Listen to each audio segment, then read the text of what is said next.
అగర్వాల్ అని పైన ఋషికొండ పైన భీమిలి పోయే రూట్లో ఎక్కడ చూసినా ఇవన్నీ రేపు ఎంక్వైరీలో బయటపడతాయి కదా. దర్యాప్తు ఆదేశిస్తారు 100%.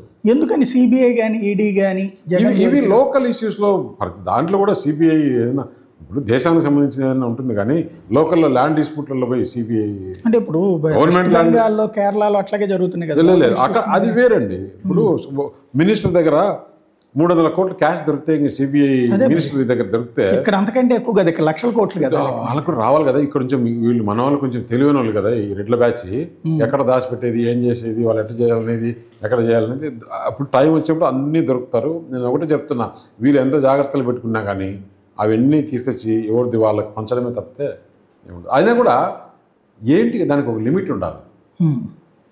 శశికళ జయలలిత చూశాం, అంతకన్నా ఘోరంగా అయిపోతుంది జగన్ పరిస్థితి. ఎక్కడ దాచుకోవచ్చు వస్తాడు, ఎంత అని పెట్టుకుంటాడు, ఎక్కడ దాచుకుంటున్నాడు అనుకుంటున్నారు అసలు ఇంతకీ. వాళ్ళు నాకు తెలిసినంత వరకు తమిళనాడు చెన్నై సిటీ చుట్టుపక్కల ల్యాండ్స్ కొన్నారు, కొంత డబ్బులు బయటికి పంపించుకున్నాడు.